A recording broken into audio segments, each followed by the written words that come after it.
Alright, so back at it with another video, but here, this time, I am not alone, so here, why don't you introduce yourself, and please, people, don't be offended by the absolutely offensive nature of his shirt.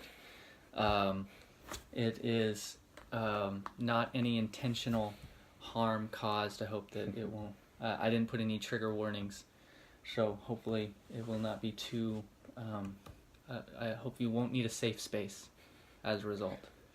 Thanks for the shout out. Yeah. What's going on, everybody?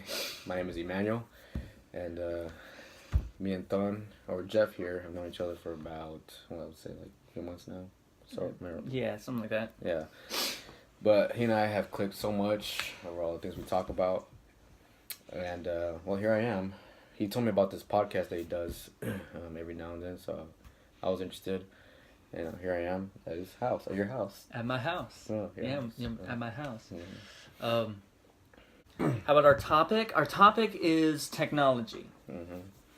And how has it made society worse, or has it exposed it for what it really is? Okay.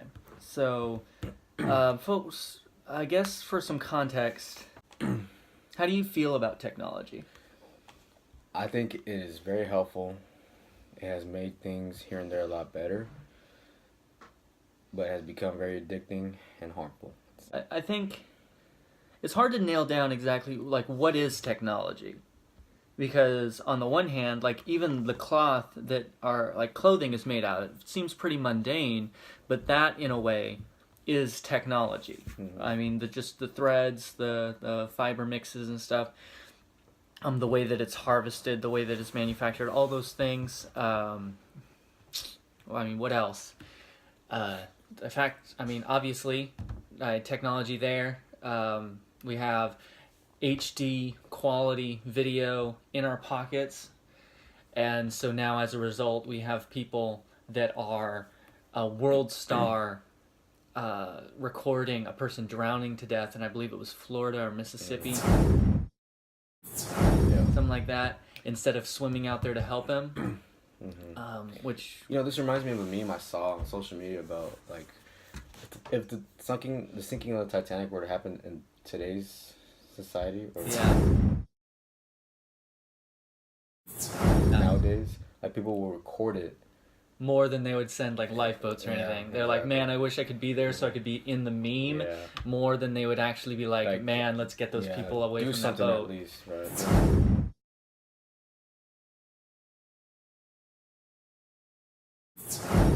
Yeah, and well, Jeff, you gotta remember, technology has existed in our lifetime for throughout civilization. Yeah, and so I mean, even when you have the transitions from, like, bronze to iron, like, that was a moment when it's just certain people were going to succeed and certain people were not, just by nature of where they were. And I don't know. My opinion on technology is I am old-fashioned. I like doing things the old-fashioned way. I prefer pen and paper.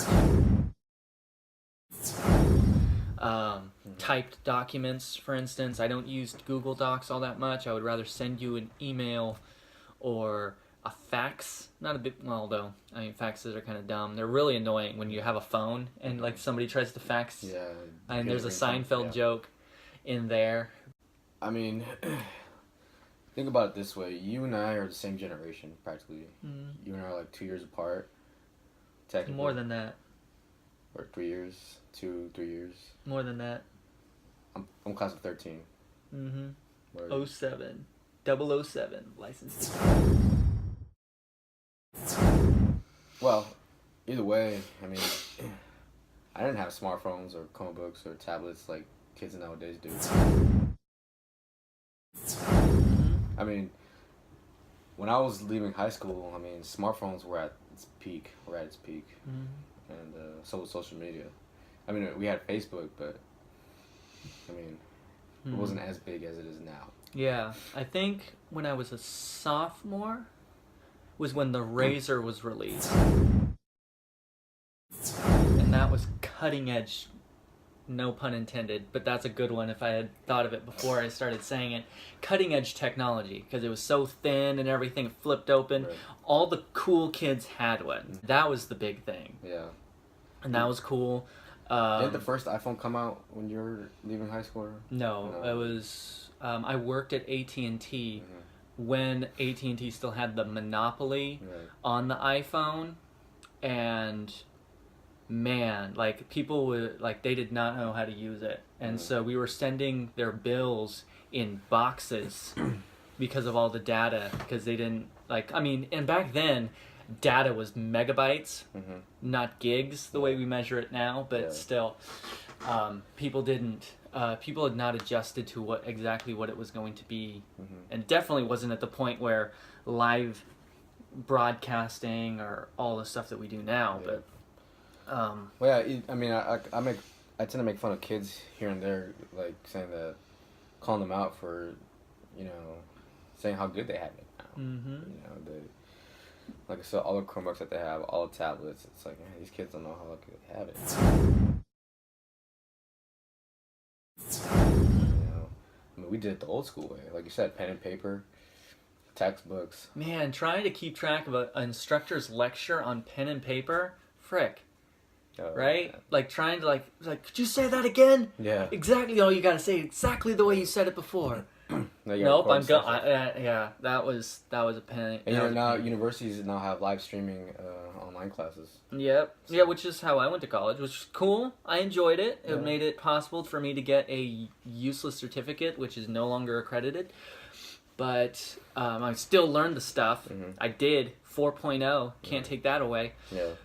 Except they did. But the thing is, I think in a lot of ways, it is more in the direction of it exposes human nature, because people that are exceptional, and they work hard, technology just helps them to work harder. People who are lazy, technology just helps them to be more lazy. It gives them an excuse, like. So it's like a light to the fuse, is that what you're saying? Maybe.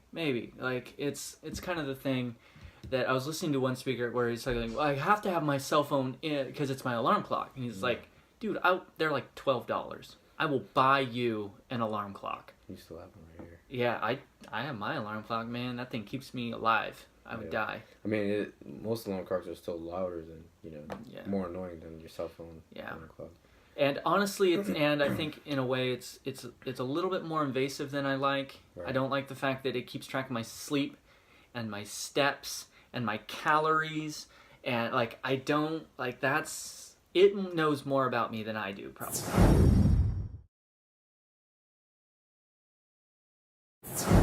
And that's and the man scary. above probably well the man above knows your heart. They're competing. Yeah. They're definitely competing for that kind. Almost on that same level. I think in some ways that's actually a key point. Yeah. Where it's trying to rival that kind of omnipotent, potential. or all kind of like that all-knowing status of deity. I mean, I would not want somebody to get a hold of like the NSA's printout on me if they most have people one. do idolize technology. Do they? I see it. Yeah? I think so. Yeah, I think you see that with, like, man, like, teenager loses his phone or his battery dies in the middle of the afternoon. Like, they look like lost puppies. Right? Like literally a lost puppy. And I was listening to another person talk. They're talking about, like, there's never been a generation that is more carefully documented doing absolutely nothing in all of history. And I think that's kind of weird. And when you think about some of the things that people Snapchat, like that's in some ways. I mean, I have Snapchat and I've seen some things. I'm just like, really. Yeah. I mean, some people post like 20 stories in 1 minute, if that. Yeah, I don't understand. Like I post. I have right now. I have YouTube and Facebook, and I technically have a Twitter, but nobody has access to it. But that's a story for another day. So I got 3. Never had a Vine. Never had I have had a Snapchat. Never went into Instagram because I don't really like pictures all that much. Barely getting into video. Like I'm just. Yeah, no, it's normal. I mean, and, you know, sometimes I want to be like that. I just want to cut out social media. You know, because I only have Snapchat and Instagram. Yeah. So, but you know, the things that some people post, I'm just most of the time I'm thinking, like, what are you doing with your life? You know? Yeah, I have a friend of mine, and like I get physically uncomfortable with the things that she posts. Okay. She's got kids, and she's got a family and all this stuff. And the things that she posts about specifically her kids, but other aspects of her life, I'm just like, I don't understand why she would think other people would be interested in that. And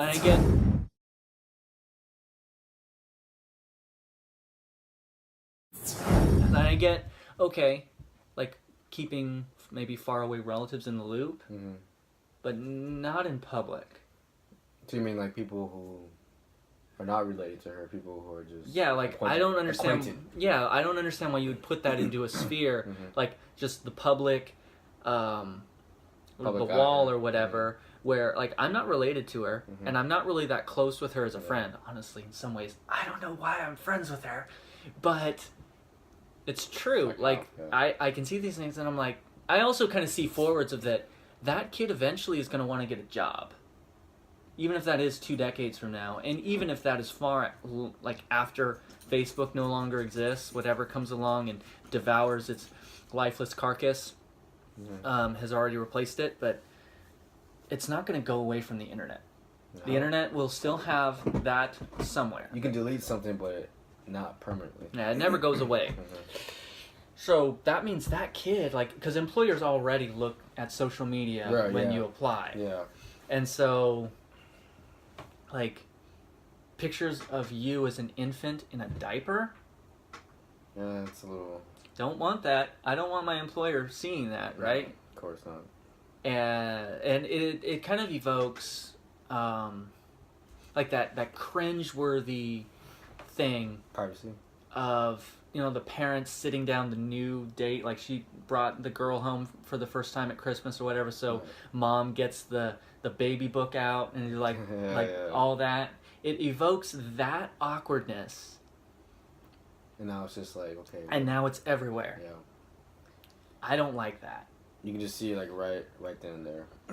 Yeah, like, I don't, like, I mean, of course, if your relationship survives that, sure, okay.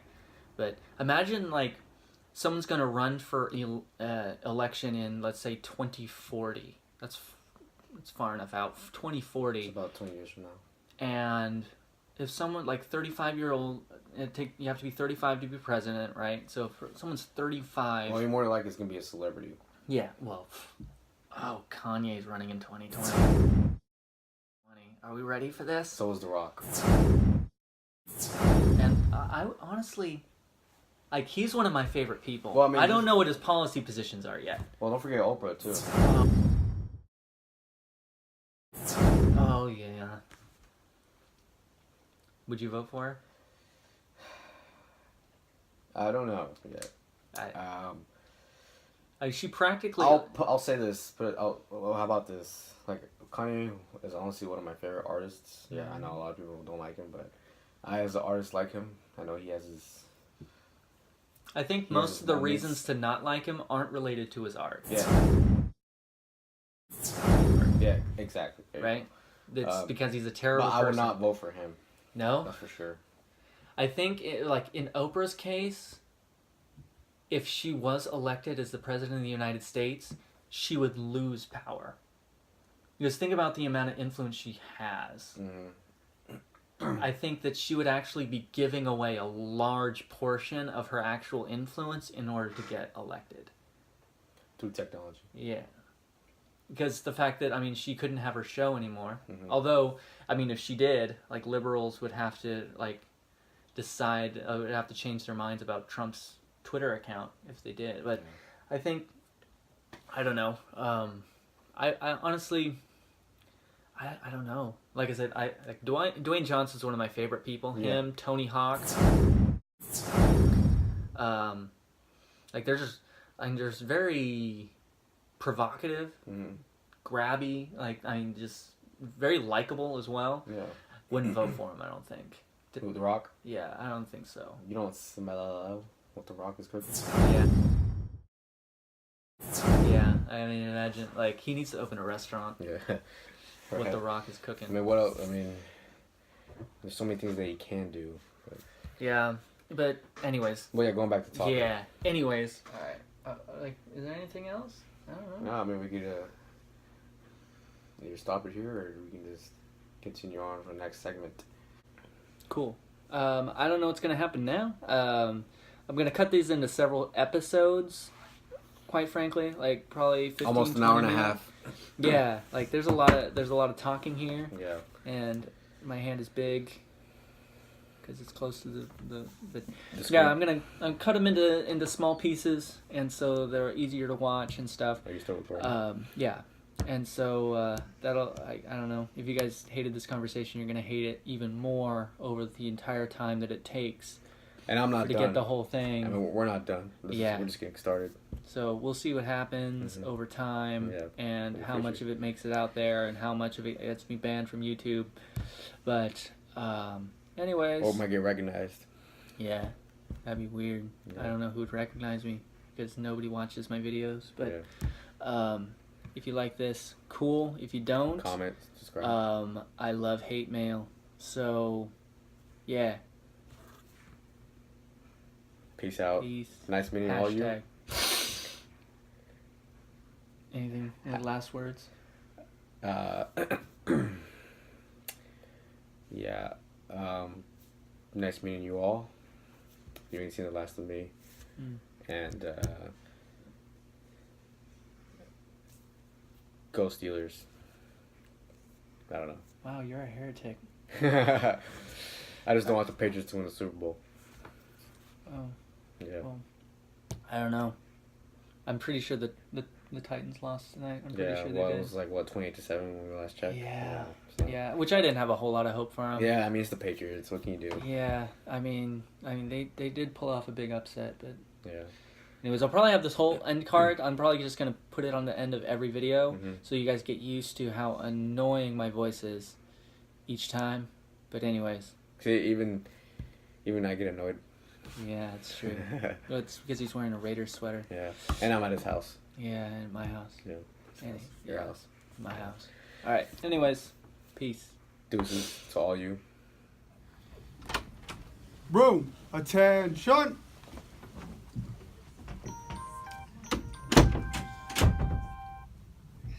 Raise your right hand and repeat after me. I state your name. I, Zachary Davis Hopes, Do solemnly swear. do solemnly swear That I'll support and defend. that I will support and defend The Constitution of the United States. the Constitution of the United States Against all enemies. against all enemies, Foreign and domestic. foreign and domestic, That I will bear true faith. that I will bear true faith And allegiance to the same. and allegiance to the same, That I will obey the orders. that I will obey the orders Of the President of the United States. of the President of the United And States the orders of the officers. and orders of the officers Appointed over me. appointed over me According to regulations. according to And regulations the Uniform Code. and the Uniform Code Of military justice. of military justice. So help me God. So help me God. Congratulations, ladies and gentlemen.